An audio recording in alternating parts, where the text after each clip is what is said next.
Hi, Oreo. Good morning. It's so funny when you say video games, you get kind of two reactions. People who are like either really excited about it and really know about it, or someone who says, "Is that good for our child's brain?" So let me just challenge some myths here. Are any of you violent? No. Maybe sometimes during the game itself, but you don't mean it, right? Okay, do you live in your parents' basements, any of you? No. Yeah, no. It's funny, I was one of those parents in the beginning, and then one day I heard my son in the living room, and he said, "Guys, listen up. Okay, you're going to go in through the back, we're going to surprise him," and I realized he was a leader. And he was able to have a play date, most importantly, without his friends being at my house eating snacks. So how did you first get into video gaming? I feel like I was born playing Game Boy. That's how it feels anyway. Yeah, that means you're young, because I was born playing Etch-a-Sketch, and that's what I mean, Etch-a-Sketch was pretty big, I think, when I was around 5 or 6. Yeah. But, I mean, stuff like that, I think when you're a child, it kind of resonates with you, especially I think my parents were playing. My dad actually had a really bad car accident when I was a kid. And he was hospitalized, and one of the things that he had was a Game Boy. Yeah. And so when I was a kid, I would go visit him in the hospital, like I think I was 5, and that was where I started picking it up, and it kind of just like stuck with me until now. Yeah, and for you?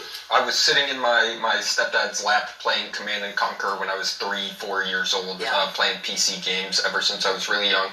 And it was just always a big part of like my family as a whole. We all just kind of embraced it. Matt? Well, it started for me when I was about 7. I saw my brother, he had a PC, I didn't have one yet, but I come from school and I would play with him, and so I was good at it, and I really liked doing it, so I just stuck with it. Yeah, all right, I'm going to go through your ages. Okay, you're how old? 29. 29? 27. Okay. 30. And they were saying that we're old for the gaming industry, right? Esports grandpas. Yeah, you're esports grandpas. Because if you think about when all this stuff really kind of exploded, right?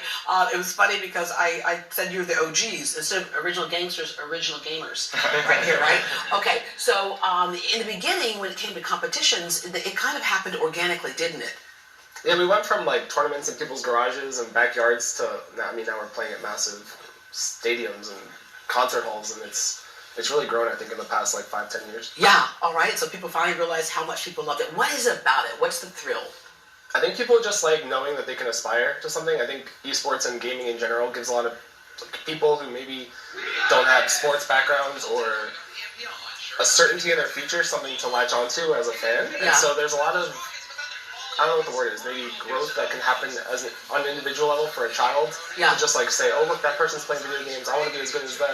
Yeah. And it's very simple to just go home and pick up a game. And like any other sport, I would imagine the thing that challenges you, pushes you as a human being is, okay, I did good this time, can I do better next time? Exactly, and it's just like kids, you know, you have a poster of an athlete in your room and it's someone that can do something that is amazing and you want to be able to do that one day. It's kind of the same thing. You see people do things that you know, can only dream of doing in the game, and then you work hard to try and get there. And then sometimes you, like golf, you never really master it. You can win the Masters one year and completely not place the next year, so that's the thing that keeps you going as well. Absolutely. I mean, our practice schedule is insane too. I mean, we're practicing 5 to 6 days a week, 10 plus hours a day. So I mean, it's very much, it's a full-time job, but it's our passion, so we love doing it. Yeah. Tell us about the competition.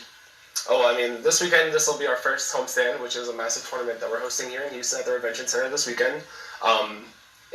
We started off in LA for the past 2 years, and then now we're trying to start this big global travel league, and we're kind of just getting a taste of it. We were in DC last weekend, we were in Philadelphia 2 weeks ago, and now we're here, so.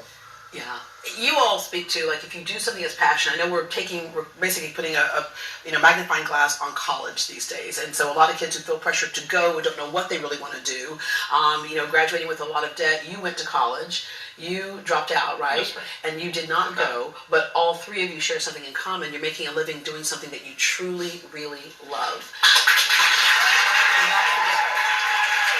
So when we talk about the money you could make, 'cause my son was telling me, he goes, "Mom, this is not just frivolous. I'm practicing. I can make money this way." Okay, so there is great money out there. Yeah, there is.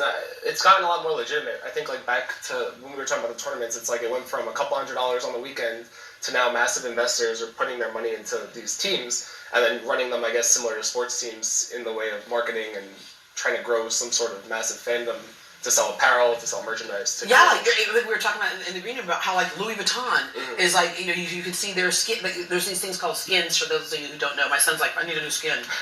Okay, but Louis Vuitton print, you'll see the cars that you're using in video games, and so there's like a bid for those things, like BMW will make a bid to be the car in the video games. Yeah, a lot of the massive companies are actually starting to put their logos all over, us and different games. And so that's definitely been a big push, I think, in terms of legitimacy. It's like one thing to be, watching someone play video games and watching someone play video games with a massive HEB logo on their jersey, like, oh, HEB's involved. Yeah. And so, like, there's a lot of very, I feel like going weird, shopping right now for groceries. Yeah. It's weird. It is kind of strange, but as we keep growing, I think that it'll become more normal, and then people will latch onto it. But if it was not that powerful, those companies would not be doing Exactly, that, right? exactly. All right, so I'm gonna end with this. For the parent who's trying to figure out what to do when their child really wants to play video games, defend it.